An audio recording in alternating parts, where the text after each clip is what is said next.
신명기 5장 31절 보시겠습니다.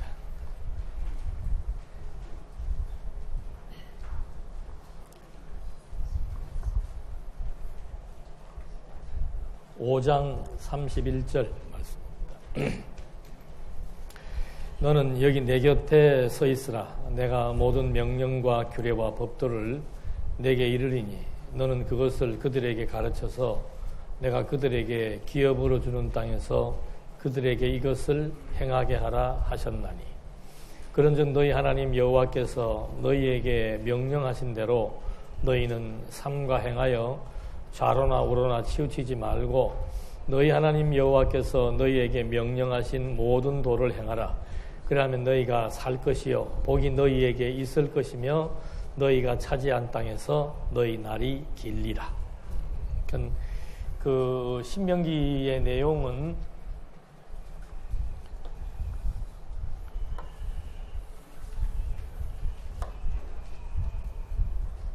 이스라엘 백성들이 애굽에서 탈출하고 그 다음에 시내산에서 하나님께서 모세를 통해서 주었던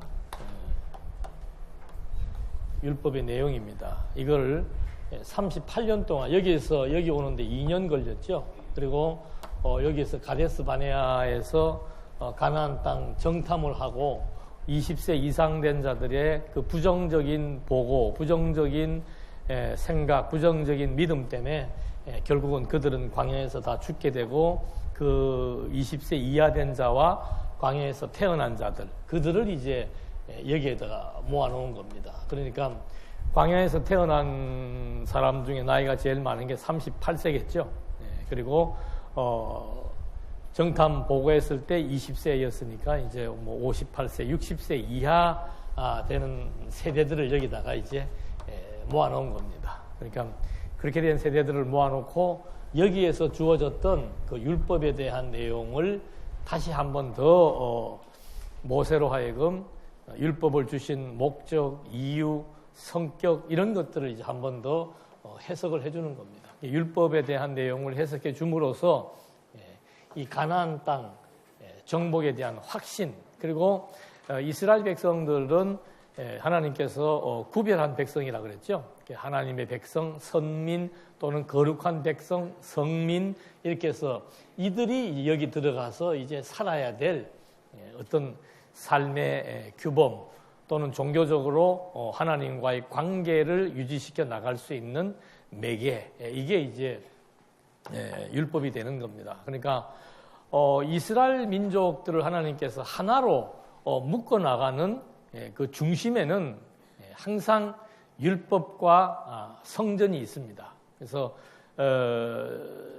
이 인간 세계라고 하는 것은, 인간은 태생적으로 전부 주관적이고 자기 주도적입니다. 근데 하나의 팀을 형성했을 때 그 팀을 끌어간다라고 했을 때는 항상 거기에 사람이 리더를 할 수도 있고, 또는 그 팀이 가지고 있는 성격, 그 특별한 성격, 그것이 그 전체를 끌어가게 되는 하나의 그 구심점이 되기도 합니다. 근데 하나님께서는 참 묘하게도 여기에서 노예 생활하던 민족들을 일로 데리고 와서 이들을 하나로 묶는 게 바로 뭔가 하면 이 민족의 정체성이라 그랬습니다. 너희는 제사장 나라다. 그러니까 너희는 제사를 드린다. 유대인들은 제사 드리면은 하나가 되는 겁니다.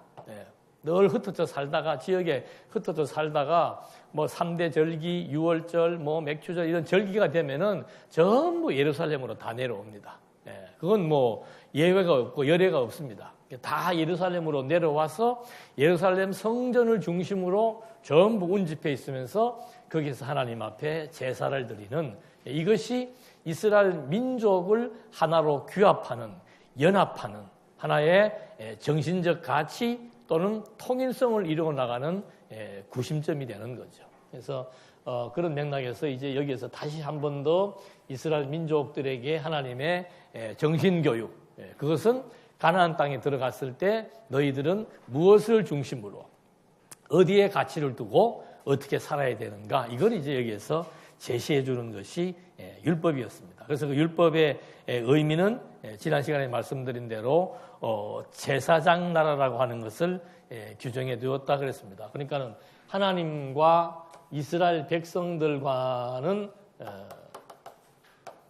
특수관계라 그랬습니다. 그러니까 하나님께서 이스라엘 백성들을 열조와 맺었던 그 언약의 관계입니다. 이 언약의 관계라고 하는 것은, 이 언약이라고 하는 것은 한 번 하고 끝내고 기한이 있는 게 아니고 지속성을 가지고 있고 연속성을 가지고 있습니다. 그래서 이 언약은 절대 언약이라고 해서 이 백성들이 언약을 설령 어겨도 하나님은 끝까지 이 언약만큼은 하나님은 계속해서 이루어 나가심으로 말미암아 하나님과 이 백성들의 관계가 어떤 관계인지, 그래서 이걸 하나님의 백성이라는 소유격이 붙습니다. 그래서 이들과 하나님과의 관계를 유지시켜 나가고 소통을 이루어 나가는 것이 결국은 제사장 나라다. 그래서 이 제사장 나라의 요소가 뭔가 하면은 율법,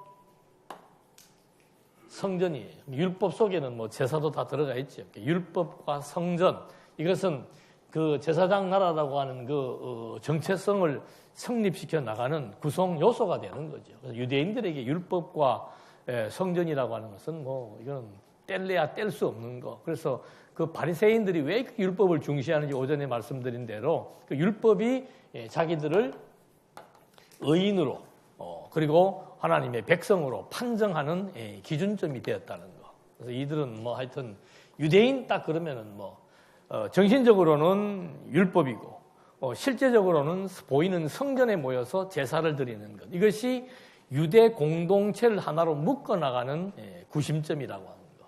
그래서 율법이라고 하는 그런 맥락에서 굉장히 중요합니다. 또 한 가지 이제 율법을 수요하는 장소의 특성이 다릅니다. 그러니까 하나님께서 본문에 이제 그게 나와 있는데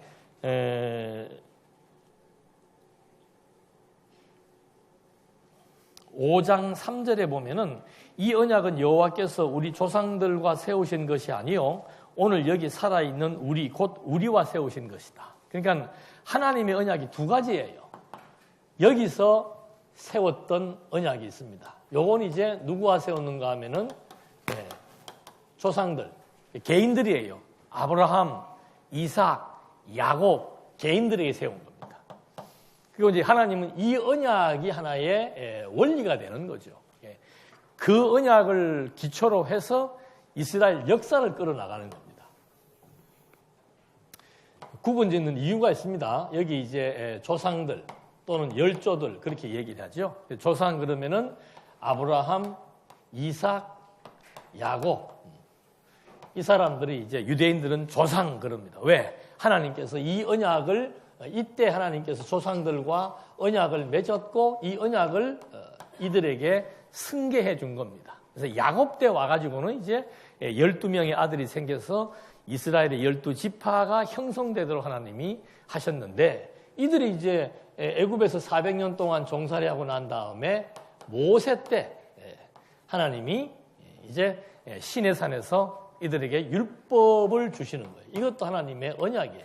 그래서 이건 이제 우리가 하나님께서 모세를 통해서 백성들에게 주신 그런 율법, 요거는 하나님께서 조상들에게 주신 그런 그 언약, 둘 다 언약인데 조금의 그 성격의 차이가 있습니다. 그래서 그 대상들에게 있어서는 여기는 조상, 여기는 백성들,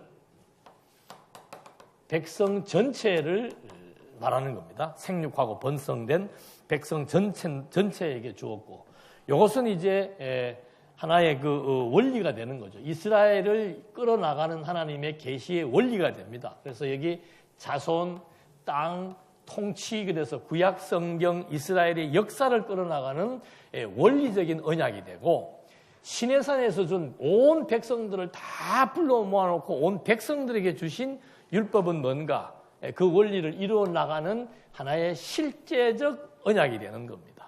그러니까 유대인들 입장에서는 그 언약이, 하나님이 언약을 세운데 두 가지예요. 원리적으로는 조상들에게 세웠던 나라를 세워주겠다는 그 언약이고, 실제적으로는 그 나라를 하나님께서 어떻게 세우시고 어떻게 운영해 나가시는가 할 때 그 실제는 율법을 통해서 백성들의 실제적인 삶 속에서 하나님과의 관계를 유지시켜 나가는 거죠. 그러니까 이게 이런 것들을 갖다 하나님은 교차적으로 섭리하신다고 얘기하는 겁니다. 원리는 나라를 세워준다는 것이고 그 나라를 하나님께서 어떻게 운영해 나가시는가? 율법을 통해서 그 나라를 끌어 나가신다라고 볼 수가 있습니다. 그리고 이 약속이 아브라함이 갈대아 우르에 살고 있을 때 가나안으로 데리고 들어와서 하나님께서 나라 세워준다는 약속을 했고, 율법은 애굽에 있는 자들을 해방시켜가지고 시내산에 데리고 나와서 시내산에서 어디 간다는 약속을 해주는 거예요. 가나안 간다는 약속을 해주는 겁니다. 그러니까는 조상들에게 한 약속은 조상 아브라함을 갈대아 우르에서 가나안으로 데리고 들어와가지고 이 땅을 주겠다고 약속을 하고 이 땅에다가 나라를 세우겠다고 약속을 한 거고, 율법은 뭔가 애굽에서 데리고 나온 백성들을 이제 어디 들어가서 살 것, 조상들에게 약속했던 그 땅에 들어가서 이제 살게 될 때 그 땅을 정복해서 이제는 이스라엘 민족이 계속 살아가야 되는데, 사실은 이게 이제 이 예수님이 오실 때까지의 기한이 있는 거죠. 그때까지 유대인들은 뭘 가지고 하나님과의 관계를 유지해 나가는가? 율법을 가지고 하나님과의 관계를 유지시켜 나간다. 나는 너희의 하나님, 너희는 내 백성. 이 관계를 이제 율법을 통해서 실제 그들의 삶 속에서 하나하나 확인해 나가는 거죠. 그러니까 유대인들은 하나님과 이 관계가 떨어질래야 떨어질 수가 없어요. 예를 들자면 밥 먹는 것도 그래. 먹는 것도 유대인들이 먹어야 되는 음식을 따로 규정해 줍니다. 왜 그럴까요? 먹는 걸 통해서 뭐 하라는 거예요? 나와 너희의 관계를 생각하고 기억해라 이 말입니다. 옷을 입어도 유대인들이 입는 옷이 다르고 애굽 사람들이 입는 복장이 다릅니다. 복장을 달리한 이유는 뭔가? 옷을 입을 때마다 하나님과 이스라엘의 백성이 어떤 관계인지, 나는 너희의 하나님이고 너희는 내 백성이라고 하는 이 아주 끊을래야 끊을 수 없는 이 관계를 하나님께서 실제 삶 속에서 먹는 거, 입는 거, 얼굴에 뭐 머리 기르는 거, 제사 드리는 거, 뭐 이웃과의 관계 속에서 배상하는 거, 모든 실생활 전 영역을 통해서 하나님은 자기와 하나님과의 관계를 확인시켜 준다라고 하는 거. 근데 재밌는 것은 이것은 이제 아무런 조건이 없습니다. 하나님이 일방적으로 약속하셔가지고 인간의 어떤 행위와 상관없이 이것은 하나님께서 이루어 주시는 것이고, 요건 이제 하나님께서 두 가지 조건을 겁니다. 복과 저주. 율법을 지키게 되면은 그것이 의가 되어가지고 실제로 그 시대에 사는 이스라엘 백성들에게 번영의 축복, 평화의 축복, 이런 것들이 이루어지고, 그렇지 못하고 하나님의 법을 어겼을 때는 그것이 죄가 됨으로 말미암아 나라에 어려움이 오고 전염병이 오고 어떤 이런 어떤 형벌적인 기능이 주어지는 그런 두 가지의 기능을 갖게 하는 겁니다. 그래서 계속 백성들로 하여금 평화도 주시고 전쟁도 주시고, 그 다음에 번영과 번성도 하게 해주시고 공고함과 피폐함을 또 주시기도 하고, 계속 그들의 삶 속에서 풍요와 빈곤의 과정을 통해서 또는 전쟁의 승리와 패배의 과정을 통해서 하나님과 이스라엘 백성들 간의 관계를 계속해서 확립하고 유지시켜 나간다는 것. 이게 포인트예요. 그러니까 우리가 율법을 대할 때 이런 법들을 통해서, 이런 조항들을 통해서 하나님을 생각나게 한다는 것. 그런 맥락에서 그 율법의 제정의 대상이 조상들과 세웠던 법과 백성들에게 세웠던 법들에 대한 차이점들이 있다. 그렇게 해서 결국은 그 율법을 제정하신 그 주체, 그걸 잊어버리면 안 된다는 거죠. 그러니까 유대인들에게 있어서 하나님의 존재를 알려줄 때 그냥 뭐 나는 여호와다 이래버리면 그 잘 이해가 안 돼요. 그래서 하나님께서 이들을 어디에 집어넣은 겁니까? 여기 애굽에 집어넣은 거예요. 애굽에 집어넣었다가 여기에서 해방되고 나서부터는 하나님이 자기 소개를 할 때 항상 하시는 말씀이 있습니다. 그게 뭐예요? 나는 너희를 어디에서? 애굽의 종살이에서 해방시켜 주신 여호와다. 그게 하나님의 자기 정체성, 자기 소개를 하는 방식으로 이제 이 이후로부터는 이 사건을 가지고 채택을 하는 겁니다. 그러니까 뭐 이 구약의 성경의 내용이 보면 무슨 사건을 통해서 자기 소개를 할 때도 그냥 얘기하지 않아요. 꼭 유대인들에게 이 사건을 상기시켜 주는 거죠. 우리도 옛날에 어릴 때 표어가 있습니다. 상기하자 6.25. 뭐 무찌르자 뭐 북계군 하는 그런 그 표어가 있습니다. 그러니까 전쟁에 참여를 안 했어도 전쟁이 끝난 지 얼마 안 된 세대들에게는 전쟁은 뭐예요? 바로 무엇을 생각할 수 있는 하나의 아주 중요한 단서가 되는 거죠. 그런 것처럼 이 사람들이 여기에서 나올 때 뭐 치고받은 전쟁은 직접적으로 안 치렀습니다만은 한 민족의 장자들이 죽어나가는 그 피비린내는 나는 사건들을 보아왔고 홍해라고 하는 바다에서 애굽의 군대가 몰살하는 것을 보아왔고 그러니까 굉장히 충격적이죠. 더더군다나 400년 동안의 종살이라고 하는 것은 이건 뭐 한 민족의 정신이 말살되는 겁니다. 우리 36년 동안 일본에 노예 생활하면서 얼마나 일본 말들을 많이 쓰고 우리나라 이름을 개명을 시키고 막 일본 사람들이 별짓을 다 했잖아요. 400년은 그거의 몇 배입니까? 완전히 이 사람들의 사고와 의식이 이미 애굽화돼 버리는 그런 상황이 돼 버린 거죠. 그래서 그걸 이제 하나님께서 다시 빼내고 다시 하나님의 존재를 각인시켜 주시는 유일한 교육적 도구가 바로 뭔가 하면은 율법이라는 거예요. 그러니까 유대인들에게 있어서 율법은 정말 하나님과의 관계를 유지해 나가고 하나님이 어떤 존재인지를 확증시켜주는 굉장히 중요한 그 단서가 됩니다. 그래서 율법은 제일 먼저 나오는 것이 이제 계명이 나오죠. 계명. 그래서 이 계명이라고 하는 거는 뭐 지난 시간에도 얼뜻 말씀드렸습니다만은 제사장 나라의 가장 기본적인 모법이 되는 겁니다. 무슨 어떤 법조항이 있으면은 그 큰 굵직굵직한 그 구조를 형성할 수 있는 그런 그 큰 상위 구조의 법들이 있고 큰 법령들이 있고 그다음에 그 밑에 세부적인 세법들이 있는데 바로 이 계명이라고 하는 것은 10가지로 딱 한정을 지어져서 이스라엘 백성들이 앞으로 모든 문제를 풀어나갈 때 그 법을 해석할 수 있는 근간이 바로 뭔가 하면은 이 10가지의 계명이라 이거죠. 근데 이 계명을 주실 때도 이게 이제 5장에 나오는데 5장 1절에 나오는 것이 뭔가 하면은 하나님께서 이 계명을 주신 내용들을 지금 여기에서 이제 하나하나 그 의미를 풀어나가는 거죠. 그 하나님이 그 계명을 주셨는데 왜 주셨는가? 배우며 지켜 행하게 하기 위해서 주었다. 그러니까 율법은 중요한 것이 뭔가 하면은 계명에 대해서 오전에도 말씀드린 대로 율법에 대한 내용들을 공부하지 않으면 안 돼요. 그래서 유대인들은 역사 공부도 해야 되고 율법의 내용 공부도 해야 되는 겁니다. 그러니까 이 사람들은 뭐 어릴 때부터 오전에 말씀드린 대로 그거 공부하지 않으면 어떻게 되는 거예요?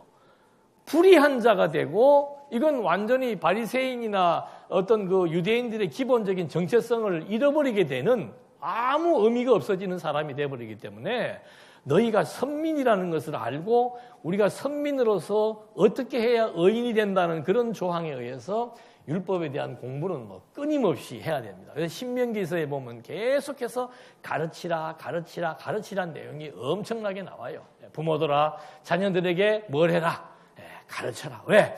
율법을 가르쳐야만 하나님과 우리가 어떤 관계인지도 알게 되고 율법을 배워야만 내가 어떻게 살아가야 될 삶의 방식도 터득하게 되고 율법을 배워야만 그 율법을 통해서 의와 죄가 판가름 나는 그런 이제 내용들이 여기에 담겨져 있기 때문에 뭐 유대인들은 나면서부터 교육을 시키는 거죠. 그래서 그 유대인이나 이슬람 이런 종교들은 이건 정말 말 그대로 무서운 종교가 되는 거예요. 이거는 자녀들이 선택하는 거 아니에요. 그냥 바로 뭐예요? 아버지, 어머니 나올 그 순간부터 너는 무슨 교회예요? 유대교야. 이슬람도 출생하면서부터 뭐예요? 이슬람이에요. 이슬람. 우리 기독교도 마찬가지예요. 우리가 그걸 등한시하고 우습게 여겨서 그런 것이지. 아니 어릴 때부터 태어나면서부터 아기 가지면서부터 태교하잖아요. 출생해서 바로 유아세대 주잖아요. 그게 다 뭐예요? 그게 의식으로 끝나는 게 아니라니까.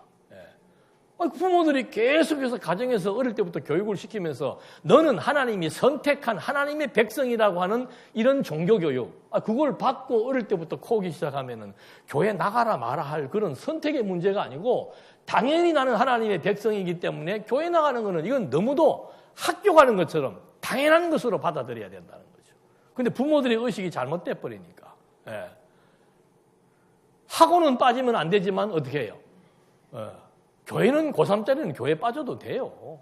이런 식의 잘못된 의식이 결국은 그 아이가 대학을 들어가고 나서부터는 그렇게 느슨해진 종교교육의 결과로 말미암아 하나님 믿어도 되고 안 믿어도 되는 그런 신으로 이제 이렇게 잘못 오해를 해서 우리 아이들이 일생을 살면서 너무도 힘들게 사는 거예요. 우리 알잖아요. 하나님을 알고 여호와를 의지하는 힘으로 산다는 것이 얼마나 우리들의 인생에 있어서 유익한 것이고 중요한 것인 줄.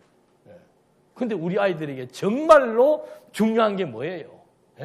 정신세계를 지금 주도해 나가는 심령의 안식을 누릴 수 있는 그게 지금 가장 우리 아이들에게 중요한데 가장 중요한 거는 하나님이 때가 돼야 된다고 그러고 하나님이 하게 하셔야 된다고 잊어버리고 그리고 그 아이가 학교 다니면서 열심히 점수 따가지고 공부해서 좋은 대학을 들어가고 직장을 갔는데 그 아이가 행복해요, 불행해요? 이 사회 구조는 불행하도록 만들어진 구조예요. 여기에 살면서 온갖 정신적인 스트레스, 불안, 우울, 공포 거기에 그냥 다들 함몰돼가지고 그걸 벗어나기 위해서 중독 증상을 보이는 이런 현상들이 이 피조세계의 현상이란 말입니다. 거기에서 그걸 뚫고 나올 수 있는 힘, 그건 신앙밖에 없는 거예요. 그 타락하고 어둡고 부패한 세계를 치고 나올 수 있는 저력, 그거는 신앙밖에 없습니다. 그거를 우리가 지속 어릴 때부터 그거를 생활화 시켜주는 거. 이거 여기에서 율법 왜 줍니까, 하나님께서?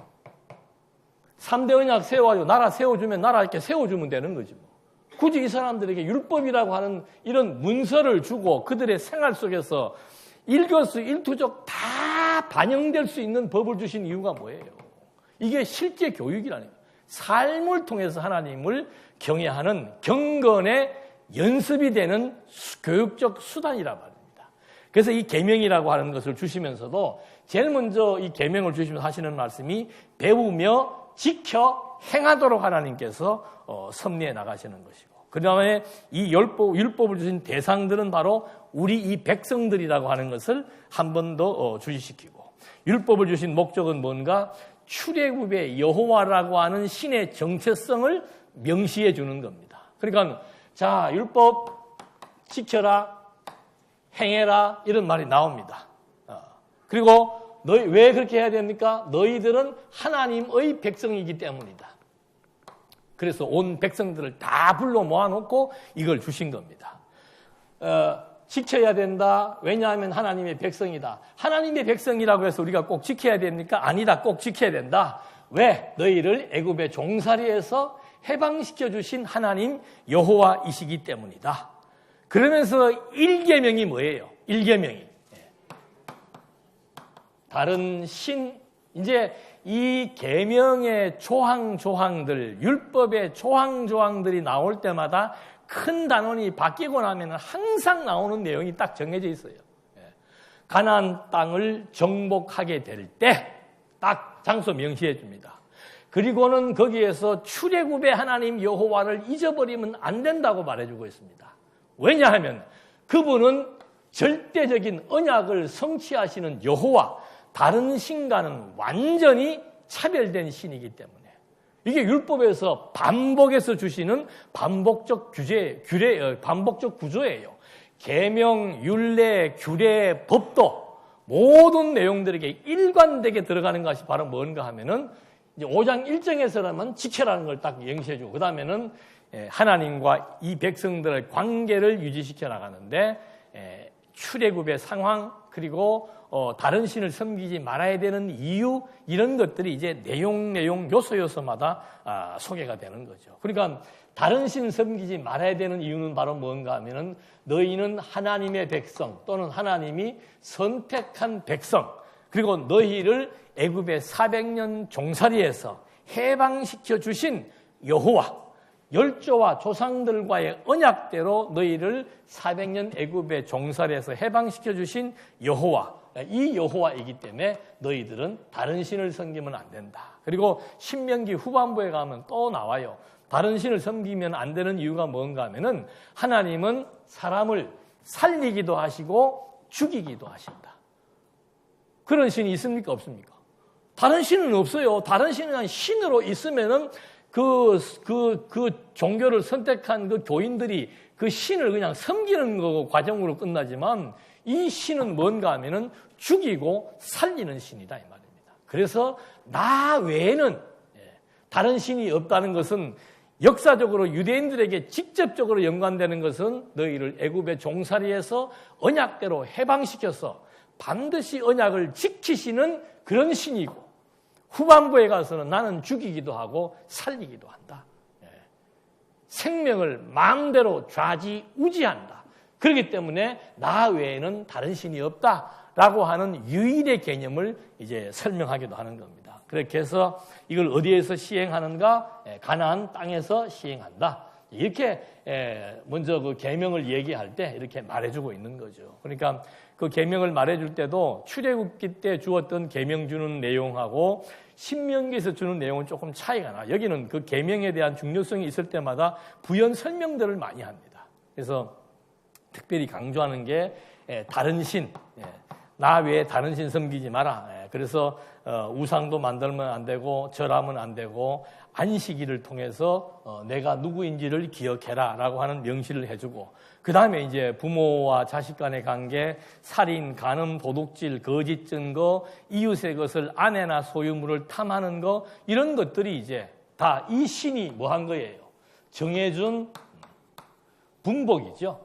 그래서 이 신은 여호와인데 그 여호와가 정해준 그 분복 그것을 기억하고 그걸 그대로 수용함으로 말미암아 하나님을 인정하는 하나님을 신앙하는 그런 형태로서 5장에서 십계명에 대한 내용이 주어집니다. 그래서 십계명에 있어서의 중요한 신가는 여호와인데 그 여호와는 절대신입니다. 당신이 언약을 세우고 반드시 이루시는 그런 절대신. 그 다음에 6장에서는 율법을 주신 목적을 얘기합니다. 거기에서도 보면 나중에 집에 가서 한번 쭉 읽어보시면은 이렇게 흐름이 다 그대로 되어 있습니다. 율법을 주신 목적을 설명을 하는데 장소를 어디에서 지켜야 되는가? 건너가서 여기에 있으니까 요단강을 건너가서 차지할 땅에서 뭐 해라? 율법을 지켜야 된다라고 이제 얘기해 주면서 그 율법을 지켜야 되는데 언제까지? 평생. 그리스도가 오실 때까지 율법을 완성하실, 율법을 성취하실 그리스도가 오실 때까지, 이때로부터 이때까지 율법은 평생 그들에게 주어지고 평생 그 율법을 지켜야 되는 거죠. 그래서 이 율법은 뭐 어느 기한이 있는 게 아니고 이제 우리가 신학적으로 봤을 때는 그리스도가 오실 때까지고 유대인들에게는 뭐 평생 여호와를 경외해야 된다라고 하는 거. 그러니까 평생 여호와를 경외하려면 평생 여호와를 경외할 만큼의 가치가 부여돼야 되는 거죠. 그래서 출애굽의 사건과 더 앞서서 세웠던 나라 세워주겠다라고 하는 이 언약, 이 나라 세워주겠다라고 하는 언약은 어떤 주변국들의 방해나 자기 백성들의 배반이나 자연 환경이나 상관이 없이 이 언약은 그대로 형성되어서 이루어지는 역사임을 확인시켜 주는 것이고 그 다음에 이것은 그러므로 말미암아 평생 율법을 주신 목적은 여호와를 경외케 함이고 근본적인 것은 여호와를 경외케 함이고 직접적인 것은 복을 누리게 하기 위함이다. 그 당시에 복을 누린다는 것은 생육하고 번성하는 거예요. 크게 번영하고 번성하고 나라의 풍년과 평화가 이루어지는 이것이 그 당시에 주어지는 현세적인 복이죠. 그렇기 때문에 이거를 평생 여호와를 섬기고 경외해야 되기 때문에 어디에다 새겨라? 마음에 새겨라는 얘기를 해주는 거죠. 마음에 새기는 거. 마음에 없으면은 그게 위선이죠. 마음에 없는 행동, 마음에 없는 말, 그건 하나님은 마음을 보시기 때문에 하나님은 다 알아요.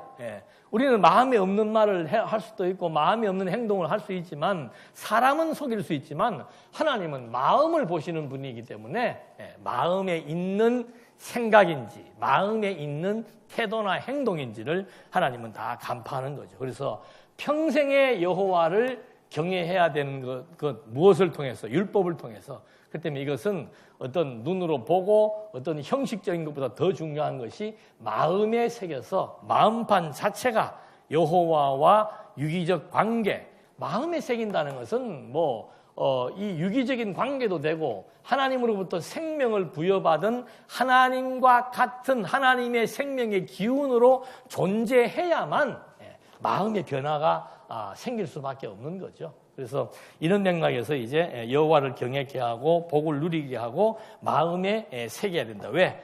평생의 여호와를 경외해야 되기 때문에.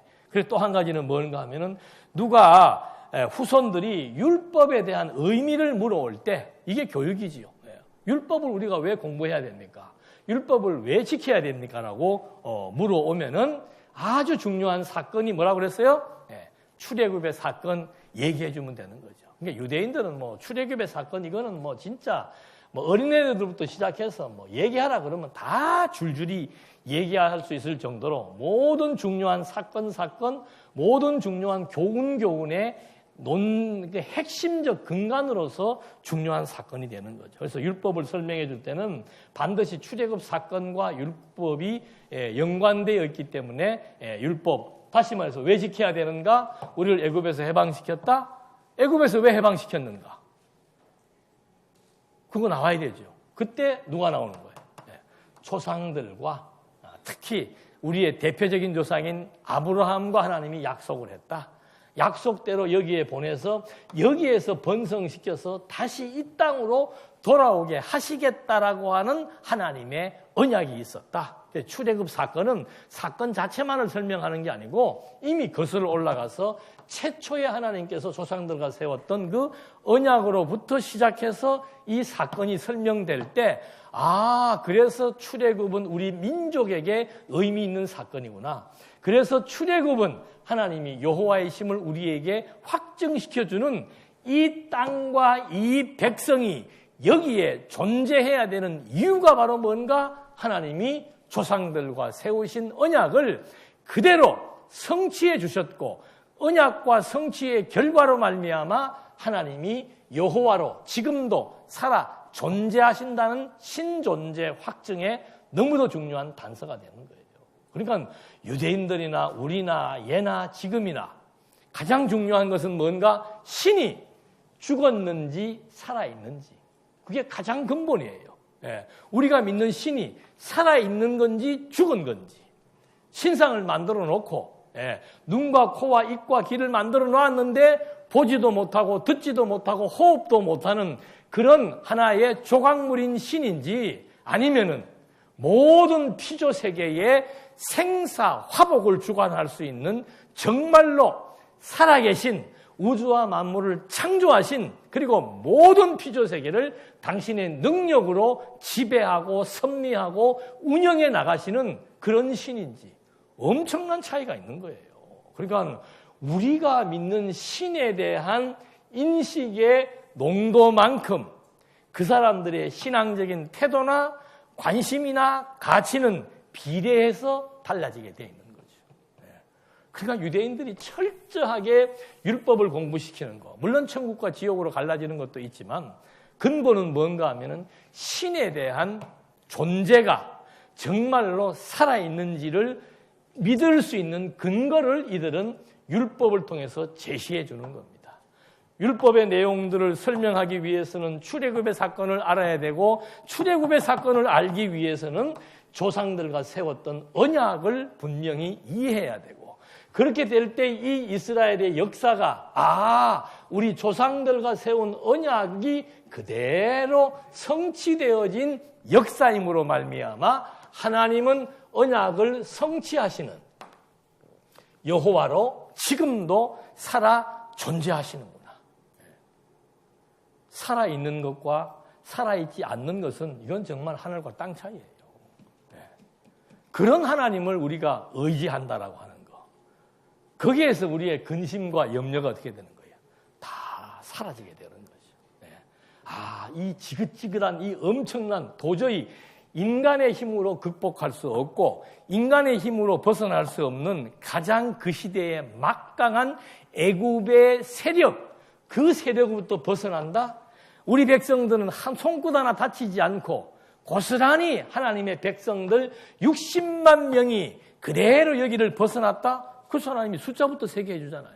예? 출애굽하기 전에 숫자 세고 하고 난 뒤에 숫자 세고 광야에서 끝날 때 숫자 세고 70명이 내려와서 60만 명으로 번성했는데 이 60만 명의 숫자가 엄청난 과정을 거쳤음에도 불구하고 그대로 유지되는 이유는 뭔가? 하나님이 생육하고 번성시켜 주겠다는 약속에 근거해서 우리가 왜 이 땅을 반드시 가야 되는가? 창조주 하나님이 우리 조상들에게 주시기로 한 약속의 땅인데 그 땅을 주시기로 약속하신 그 하나님은 바로 창조주요. 피조세계의 모든 만물을 주관하시는 전능자이기 때문에 그분, 그 신을 믿는 우리에게 주어진 약속은 반드시 이루어질 뿐만이 아니고 우리의 것이다 이 말입니다. 그래서 이런 신에 대한 내용들을 자세하게 설명해 주는 것들이 바로 율법의 내용인데 그 목적을 이렇게 말해주고 있습니다. 그 다음에 또 나오죠. 지켜야 되는 이유. 율법을 십계명을 통해서 절대 신관을 보여주었고 율법을 주신 목적을 통해서 왜 그분을 경외해야 되는지를 알게 해주었고 그 다음에 7장에서는 그 율법을 지켜야 되는 이유가 뭔지를 말해주고 있습니다. 그것도 마찬가지예요. 가나안 땅에 인도하여 원주민을 쫓아내어 주실 때 여기는 또 그렇게 말합니다. 그러니까 이스라엘 민족에게 있어서 가장 중요한 이슈는 뭔가 하면은 이 민족이 형성되었다는 것. 그리고 이 민족이 가나안 땅이라고 하는 이 지역을 확보하고 우리의 땅이라고 말뚝을 받고 경계를 다 정해서 여기에서 산다라고 하는 것. 이게 유대인들에게는 그냥 지나칠 수 없는 중요한 사건이 되는 거죠. 그래서 우리가 지금 여기서 400년 살다가 40년을 돌아서 이 땅으로 들어와서 살게 되는데 하나님께서 이제 이 땅의 원주민들을 쫓아내서 그 땅을 우리에게 정복하게 해주셨다. 이유가 바로 뭔가? 그건 바로 너희들을 하나님께서 선택했기 때문이다. 너희가 강해서 선택한 게 아니고 그냥 조상들과 맺은 그 언약을 하나님이 기뻐하셨기 때문에 그 씨예요. 그 씨. 아브라함의 씨. 그러니까 유대인들의 혈통이라고 하는 것은 이 씨로부터 그대로 계승되어 나가는 거죠. 그래서 그들의 민족의 특성이라고 하는 것은 뭔가 아브라함의 씨라고 하는 것. 생육하고 번성을 하되 다른 족속이 아니고 아브라함, 이삭, 야곱. 그 다음에 야곱 이후로부터는 유다를 중심으로 해서 예수님이 오실 때까지 유다 지파가 그대로 존속되어지는 섭리 역사. 이게 지금 하나님께서 생육 번성의 언약을 성취하시는 역사선상을 통해서 우리에게 확인시켜주고 있습니다. 그러니까 우리가 왜 여호와의 율법을 지켜야 되는가? 가나안 땅을 주지 않았느냐? 그건 너희를 하나님이 선택한 백성이다. 너희는.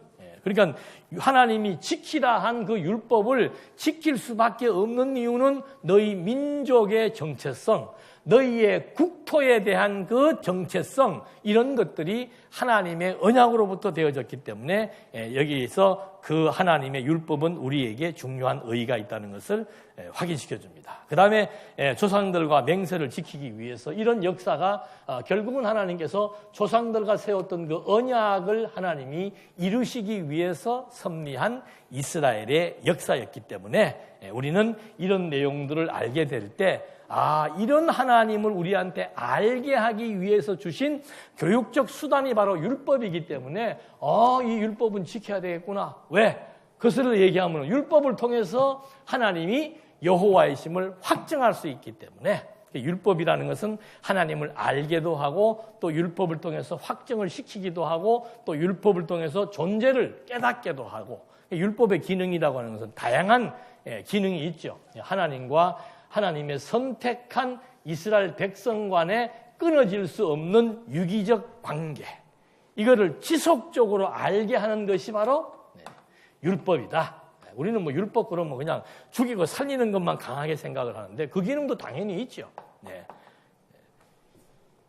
복과 저주라고 하는 것이 지키면 복이 되고 못 지키면 저주가 되는데 그 저주로부터 벗어나게 해주는 것이 바로 뭔가 하면은 제사의 기능이다 이 말입니다. 제사의 기능. 그래서 못 지키면 죽는 것을 짐승을 대신해서 죽게 하고 그 다음에 살리는 것은 짐승을 대신해서 또 자기 백성들, 선택한 자기 백성이기 때문에 그들을 살려내는 이런 그 율법에 대한 중요한 과제들이 여기서 주어집니다. 그리고는 백성들에게 주의사항을 주는 게 뭔가 하면은 차지할 땅에서 또 나와요. 차지할 땅에서. 그러니까 출애굽기의 내용은 율법 자체를 설명을 합니다.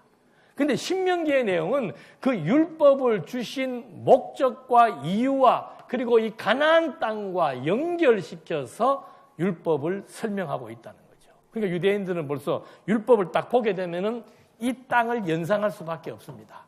들어가서도 율법을 보게 되면은 우리가 이 땅에서 어떻게 살아야 되는지, 이 땅이 어떻게 주어진 땅이기 때문에 우리는 이 땅에서 누구를 경외하며 평생 어떻게 살아야 되는지가 율법이라고 하는 네 개를 통해서 이스라엘 백성들과 하나님과의 관계를 유기적으로 유지시켜 나가는 아주 중요한 단서가 율법입니다. 그래서 이 율법을 여기에서 행하는 것이고 그 다음에 40년의 광야 생활을 기억나게 해주었다.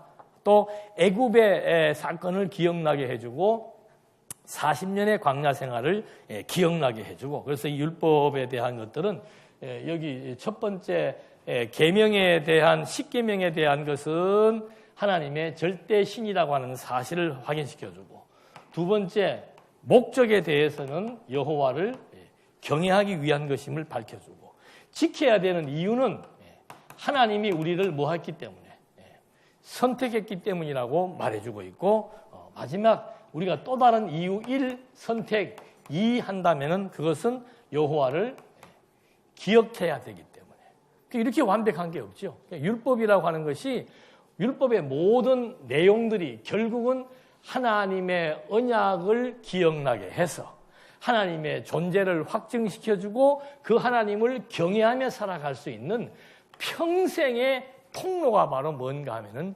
율법이라 그 말이죠. 율법은 뭐 이게 그래서 선한 거예요. 유대인들이 그 율법 자체의 총합적인 기능을 바로 이해하지 못하고 율법을 자기들의 축복과 저주에만 자꾸 포인트를 맞춰서 살다 보니까 율법의 그 깊이를 다 이해하지 못하고 있지만 예수님은 이걸 알잖아요. 이 율법이라고 하는 이것이 결국은 구약시대 때 이스라엘 역사를 통해서 유대인들의 교육적 수단으로 여호와를 기억나게 한 것이었다면 이제는 내가 이 율법을 통해서 실체적으로 이루어 나가겠다.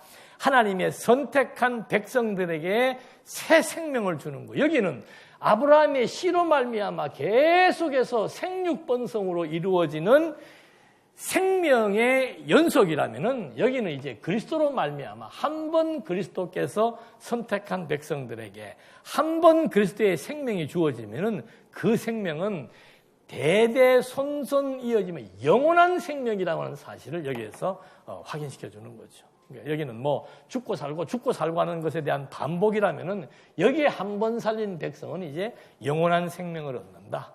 하나님이 독생자를 주셔서 그를 믿음으로 말미암아 영생을 얻게 한다라고 하는 그 영생의 주체가 이제 그리스도를 통해서 확인되게 되는 겁니다. 이렇게 해서 계명의 내용과 교훈을 이제 밝혀주었고 계명은 크게 두 가지입니다. 그 내용을 통한 교훈이 있고 그 다음에 계명의 용도를 통한 교훈이 있어요. 그 내용을 통한 교훈이 지금 말씀드린 대로 계명, 먼저 명제에 대한 설명, 그 다음에 목적과 이유를 밝혀주고 있는 것이고 계명에 대한 용도는 뭔가 하면은 정죄와 사죄에 대한 교훈이라고 그랬습니다. 정죄와 사죄에 대한 교훈. 그러니까 하나님께서 자기 백성들이 죄를 범했음에도 죄를 범했음에도 불구하고 용서해 주신다는 거죠. 그걸 이제 끊임없이 이스라엘 백성들에게 일깨워 주고 있는 겁니다. 그래서 이 광야 생활에서 먼저 정죄와 사죄의 교훈을 하는데 제일 먼저 보여주는 것이 뭔가 하면은 이스라엘의 범죄 사항들을 보여주고 있습니다. 그러니까 참 재밌는 것은 뭔가 하면은 모세가 시내산에서 하나님 앞에 이 중요한 계명을 받으러 올라갔는데 밑에서는 뭐 하는 거예요? 이제 금송아지를 섬겨요. 이런 이율배반적인 태도는 없지요. 400년 동안 노예 생활에서 해방시킨 지가 불과 몇 년 됐습니까? 2년밖에 안 지났어요.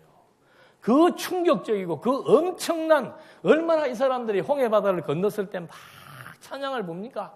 여호와는 우리의 구원의 뿌리요 우리의 힘이시요 뭐 화살이요 온갖 찬양을 다 하면서 여호와를 칭송했는데 그 여호와를 잊어버리지 않게 하기 위해서 돌판에다가 십계명을 써주려고 올라가서 40일 여기 있으니까 40일 동안 또 마음이 어떻게 된 거예요? 싱숭생숭한 거죠. 그래도 우리가 뭔가는 섬기며 살아야 되지 않느냐 이거죠. 하루 이틀 사흘 나흘 지나고 나중에 뭐 열흘씩 자꾸 날짜가 지나가니까는 모세가 죽었는지 살았는지 신이 살았는지 죽었는지 신이 끝까지 우리를 버렸는지 안 버렸는지 신에 대한 의구심이 드는 거죠. 그래서 우리를 인도할 신을 또 만들자. 그래서 이들은 애굽에서부터 배워왔던 신이 뭐예요? 송아지예요. 송아지.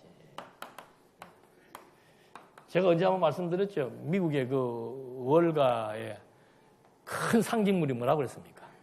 황소. 이 우상의 대표입니다. 이 황소는 번성, 그 다음에 번영, 생식하는 번성과 번영 이런 거에 대한 상징물이에요. 우상의 대표적인 상징물이란 말입니다. 그러니까 이 사람들의 본성은 뭔가 하면은 뭐 신이고 뭐고 일단은 어느 신이든지 간에 우리를 뭐만 해주면은 잘 먹고 잘 살게만 해주면 그게 참 신으로 알고 있는 거죠. 태생적으로 모든 사람들이. 우리도 마찬가지예요. 지금 우리가 여호와를 섬기는 이유가 뭐예요? 하나님을 믿는 이유가 뭡니까? 묵비권을 행사해도 되죠. 여러분에게 유익이 있습니까? 없습니까? 있지요. 먼 유익도 있고 그건 별로 실감은 안 나. 죽고 난 뒤의 일이니까. 그래도 있는지 없는지는 몰라도 그래도 믿으면은 나중에 있으면 어떻게 되는 거예요? 수지 맞는 거고 없으면 본전이고 뭐 그러니까 믿는 게 좋아요? 안 믿는 게 좋아요? 사도시대 초대교회 때 시대의 철학자들이나 사람들은 이런 보편적인 계산에 의해서 신을 다 택했다고 그러잖아요. 우리도 그런 심리가 있는지 모르죠. 그리고 또 우리가 이 말씀 하는 이유는 뭡니까? 이 말씀 하는 이유는 이번에 새로 신인 권사 되신 분들 대답해봐요. 다 시험이야. 왜 이 말씀 하는 거예요? 그 이유가 뭐예요? 말씀을 들으니까 여러분의 마음이 어떻게 돼요? 일곱 길로 몰려왔던 걱정과 근심과 염려와 불안과 초조가 일곱 길로 왔다가 아니야 한 길로 왔다가 뭐 어떻게 되노? 뭐 하여튼 왔다가 가는 거야. 요새는 그런 부흥회를 안 하니까 생각이 안 나네. 왔다가 물러가는 거죠. 뭐가 들어오니까 신의 존재가 내 마음속에 확 들어오니까 그 신의 존재를 확인하는 순간에 모든 근심 걱정이 어떻게 해요? 다 날아가 버리고 마음에 평안이 자리하게 되니까. 근데 이게 이제 약해지면 어떻게 합니까? 여기도 끼웃해보고 저기도 끼웃해보고 뭐가 내 마음을 위로해 줄 것이 뭐가 있는지. 그래서 이단에 빠지는 사람도요. 우리 여기 공부하신 분들도 신천지 가시는 분들도 있고 뭐 별하별 데 다 가시더만. 그 왜 그런가? 신 자체의 목적이 있는 게 아니에요. 여러 신들이 있는데 이 신들이 나를 행복하게 해줄 수 있는 신, 그건 결과예요. 목적이 아니고. 그게 뒤바뀌어 버리니까 이 신이 조금 마음에 안 들면은, 나는 우리 딸한테 가끔 그런 농담을 해요. 불평불만이 많아. 하나님은 뭐 좀 해주면 좀 정확하게, 제때 내 생각하고 잘 이게 맞아가지고 이 딜이 좀 되고 얘가 이루어지면 좋은데 뭐 좀 될만하면 어떻게 해요? 될만하면 하는 게 아니라 아유 이 하나님은 믿으니까 이건 뭐 되는 일도 잘 없고 뭐가 돼도 양에 확 들어차지도 않고 그 제가 농담삼아 바꿔라. 신을 바꿔라. 그 심리가 우리한테 있단 말이에요.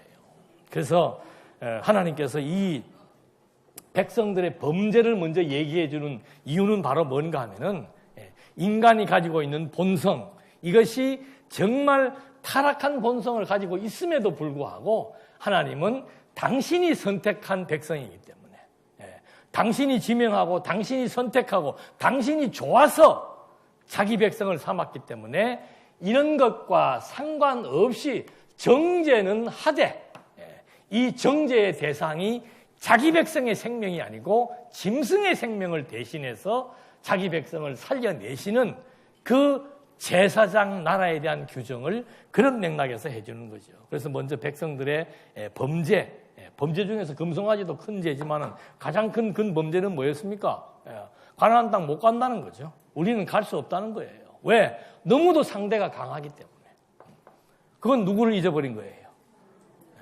우리도 똑같아요. 뭐 일 두고 막 걱정하고 근심하고 한숨 쉬고 제가 그랬잖아요. 우리 권사님도 숫자 좀 세지 말라고.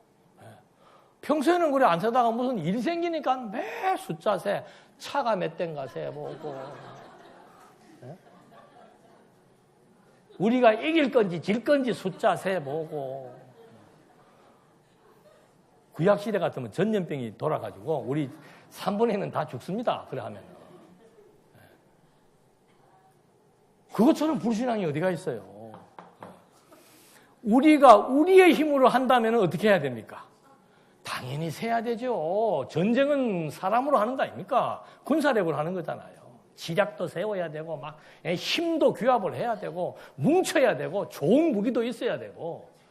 그런데 성경에 나타난 하나님의 전쟁 방식은 숫자 많으니까 어떻게 해요? 도로 빼잖아. 그런데 왜 그 계산을 우리는 안 하는 거예요? 그거는 하나님의 계산법이고 우리의 계산법은 뭐예요? 자꾸 뭉치자 이 말이죠. 뭉치면 산다 죽는다. 뭐가 살아요? 죽지. 인간의 힘으로 뭉쳤을 때 이 가나안 땅을 우리가 우리의 힘으로 뭐 했다? 극복했다 할까봐 광야의 길을 우리의 힘으로 걸었고 이 가나안 땅을 우리의 힘으로 정복했다라고 할까 보아서 하나님이 처음부터 하시는 일은 힘부터 빼시는 거예요. 여러분 숫자가 줄으니까 힘이 나요? 안 나요? 힘부터 빠져. 하나님이 하신 숫자를 줄이는 이유가 뭔가? 힘부터 빼는 거예요. 계산적인 목에 힘부터 빼기 시작해가지고 힘을 다 빼놓고 그 다음에 뭘 보여주는 거예요? 하나님의 힘을 아주 역력하게 보여준다 이 말입니다. 구약 공부를 30년을 했잖아. 예? 왜 자꾸 숫자 세요? 그거 하지 마시라니까. 예? 숫자 세지 말고 지금까지 되어왔던 일들을 해석을 한번 해보십시오. 그러면 금방 답이 나오잖아요. 인간의 머리라고 하는 것은 아무리 인간 IQ가 좋아도 하나님 보시기에는 뭐예요? 아무것도 아니라니까. 인간이 아무리 머리를 쓰고 작전을 구상하고 뭐 해봤던들 하나님의 콧김에 다 날아가 버려요. 아무 의미 없는 거예요. 그냥 하나님 의지하는 그것 이상 강력한 힘은 없다니까. 그래서 지금 이런 사항들을 하나하나 열거해 주는 거예요. 까불지 마라. 너도 지금 신의 사람 밑에 와가지고 금송아지 의지하려고 그랬잖아. 가나안 땅 못 들어간다고 그랬잖아. 틈만 나면 원망, 불평, 불만하고 그랬잖아. 가나안 땅 전쟁 치를 때 봐라. 인간이 얼마나 웃깁니까? 여리고성은 가장 큰 성입니다. 하나님이 그 성을 무너뜨릴 때 상상을 초월하는 방법이에요. 나 6일 동안 돌기만 돌으래. 그게 무슨 전쟁이에요? 돌기만 돌으래요. 그러면 치를 때는 뭐 하래요? 소리 지르래. 나도 하겠다 그런 거 같으면. 근데 그러니까 진짜로 17성이 어떻게 됩니까? 그건 옛날 호랑이 담배 피던 시절의 이야기고. 여러분 우리 현실에서 그런 거 못 겪어요? 얼마나 정말 기기묘묘한 일들이 많습니까? 정말 신묘막측한 일이 많습니까? 이제는 끝났다, 이제는 안 된다, 이제는 죽었다고 했는데 어떻게 해요? 상상하지도 않는 일들이 발생을 하고 생각지도 않은 사람이 전화가 오고 연락이 오고 와서 이제 무너져 내린 그 흙더미 속에서 발에 힘을 얻고 일어설 수 있도록 섭리해 나가시는 하나님의 섭리를 우리가 인생 살면서 얼마나 많이 경험하고 사냐 이 말이에요. 그래서 하나님 외에 다른 거 의지한다는 것 자체가 간다 못 간다 뭘 못 가요. 하나님 여기 간다고 약속해 줬는데 여러분 바울 이제 한번 사도행전 보십시오. 하나님이 너는 로마에 가서도 내 증인이 돼야 된다고 말한 그 말에 대한 확신을 갖고 바다에서 풍랑이 일어가지고 지금 막 다 혼매 막 보름 동안 먹지도 못하고 토하고 사람들이 다 실신했을 때 뭐라고 그럽니까? 여러분 한 명도 죽지 않습니다. 왜? 나를 위해서 하나님 나를 위해서 이 배를 로마에까지 안착시켜야 되기 때문에 여러분들 한 사람도 안 죽습니다. 그거 거짓말이에요, 진짜예요. 그건 또 바울 얘기고, 뭐 그건 못 말리죠. 뭐 그렇게 해석하는 걸 어떻게 말리겠어요? 그래서 하나님이 살아계신다는 그 말의 의미는 실제 우리 삶의 실제적인 적용을 의미하는 거예요. 걱정, 근심 뭐 하지 맙시다 한다고 해서 안 되는 게 아니고 하나님 알면은 정말 이 하나님과 우리의 관계가 이게 피로 맺은 관계라고. 아까 어디서 그런 찬송 불렀죠? 오늘 아침에 불렀나? 피찬송을 많이 부르더만. 이게 생명의 관계라 이 말입니다. 생명의 관계. 구약시대 때 내가 너희를 선택하고 너희는 내 백성이라는 생명의 관계를 짐승의 피를 하나님께 드리는 제사의 방식을 통해서 나와 너희는 생명의 관계라는 걸 말해 주었잖아요. 지금은 그리스도를 이 땅에 보내가지고 자기 아들을 죽여서 우리를 살리는 나와 너희는 생명의 관계라는 걸 말해주고 있는 거예요. 아니 당신이 핏값으로 산 자기 백성, 자기 생명들을 그만 놔두겠습니까? 혈육적 관계인 우리 자식도 우리가 우리 목숨보다 더 사랑하는데 그건 하나님이 우리를 얼마만큼 사랑하시는 것을 우리에게 확인시켜주는 교육적 과제예요. 전부 다. 어떤 일도 걱정과 염려는 하나님에 대한 뭡니까? 불신이라고 하는 거. 받으세요. 하나님이 전화 왔는지도 몰라. 걱정을 많이 해가지고. 딸아, 걱정하지 말거라.